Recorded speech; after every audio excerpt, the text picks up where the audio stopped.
ग्वालियर शहर में प्रदूषण बढ़ता ही जा रहा है, जिस वजह से लोगों का सांस लेना भी मुश्किल हो गया है। वायु गुणवत्ता सुधार के लिए लाखों रुपए खर्च किए जा चुके हैं। बावजूद इसके शहर में उड़ती धूल लोगों के लिए परेशानी का सबब है। साल 2023-24 में निगम को 15वें वित्त से 28 करोड़ रुपए मिलने थे, लेकिन शहर की हवा साफ नहीं होने की वजह से ग्रांट में से 21 करोड़ रुपए काट लिए गए। इस मामले में Madhya Pradesh chamber of commerce industry का कहना है कि सरकार को व्यापारियों और आम जनता से टैक्स के रूप में मिलने वाली राशि का निगम के अधिकारी दुरुपयोग कर रहे हैं। उनके पास कोई ठोस प्लानिंग नहीं है। वहीं निगम सभापति भी स्वीकारते हैं कि सरकार की मंशा अनुसार निगम अधिकारियों ने शहर में काम नहीं किया है। इस मामले में निरंकुश और लापरवाह अधिकारियों के संबंध में नगरीय प्रशासन विभाग तक मामला पहुंचाया जाएगा। शहर के वायु प्रदूषण में सुधार होता तो साल 2024-25 में 30 से 22.5 करोड़ और साल 2025-26 में 31 से 23 करोड़ 25 लाख यानी 75% की राशि मिल सकती थी। लेकिन यह राशि तब मिलेगी जब हवा में PM10 का लेवल 50 पॉइंट होगा। कहने को तो ग्वालियर स्मार्ट सिटी है और जगह जगह आप स्मार्ट सिटी ने बोर्ड भी लगा रखे हैं, डू नॉट लिटर, यानी शहर को गंदा मत करो। लेकिन हकीकत क्या है? हकीकत हम देख सकते हैं कि ये जो रोड है ये सालों से खराब पड़ी है और यहाँ धूल के जो कण हैं वो आप देख सकते हैं, क्योंकि जिस तरह की धूल सड़कों पर आप दिखाई दे रही है, लोगों के स्वास्थ्य पर कितना विपरीत प्रभाव डाल रही होगी, हम सब इसका अंदाजा आराम से लगा सकते हैं।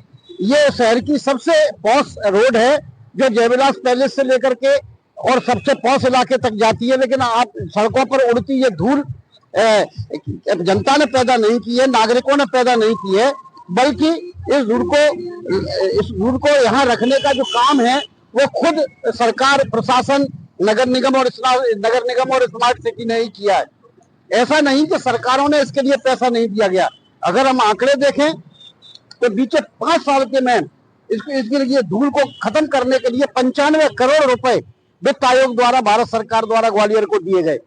लेकिन इसके बाद भी धूल का प्रदूषण यहाँ लगातार बढ़ता चला जा रहा है और लोगों के फेफड़े कमजोर होते चले जा रहे हैं। इसके लिए ना किसी के पास कोई प्लान बनाने की फुर्सत है और ना ही उसको एग्जीक्यूट करने का समय। ग्वालियर से देव श्री माली, NDTV। कहीं भी जाओ, शहर की एक दो चिन्हित रोडों को छोड़ दिया जाए तो जहां की बात करें धुआं धुआं शहर में रहती है। और जब इसके लिए सरकार के द्वारा एक डिफरेंट फंड दिया गया है तो हमारे पास एक टीम होनी चाहिए ऐसी कि जो इस कार्य को किस प्रकार से संपादित किया जाए। आज 95 करोड़ आया है, अगर आवश्यकता होगी तो हमें सरकार से और भी डिमांड करें फंड्स की। लेकिन जो व्यापारी का टैक्स सरकार के पास जाता है, जो नौकरी पेशा व्यक्ति का टैक्स जाता है, लेकिन उस टैक्स के पैसे को खर्च करना भी तरीके से करना चाहिए। देखिए, हमारी पार्टी की जब महापौर बनी है उसको लगभग 2-2.5 साल हुए, तो 2 बार की किस्त उनके समय में आई है। लेकिन आप जब देख रहे हैं कि सत्ताधारी लोग वहाँ से पैसा लाते हैं और उसका उपयोग अपने हिसाब से करवाते हैं।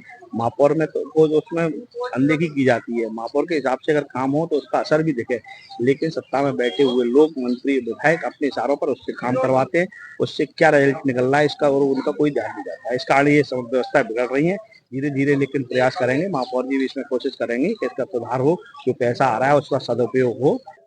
ये सही बात है कि समय समय पर केंद्र सरकार के द्वारा, प्रदेश सरकार के द्वारा भी वायु प्रदूषण के लिए पैसा मिलता है, लेकिन उस पैसे का सही तरीके से उपयोग नहीं हो पाता। इस वजह से शहर में बहुत ज्यादा प्रदूषण फैल रहा है। वायु प्रदूषण तो है ही, साथ में अन्य प्रकार के प्रदूषण भी हैं। नाले भरे डले हैं, जगह जगह ढेर लगे हैं। ध्वनि प्रदूषण भी चल रहा है क्योंकि वो माइक चलते हैं, चौराहे तिराहे पे चल रहे हैं। साथ में जो गाड़ियां चलती हैं उसमें भी बहुत ज्यादा जो धुआं निकलता है, क्योंकि अभी पूरी तरीके से CNG से हमारे यहाँ भी गाड़ियां नहीं चल रही हैं। तो कई प्रकार का प्रदूषण शहर में है।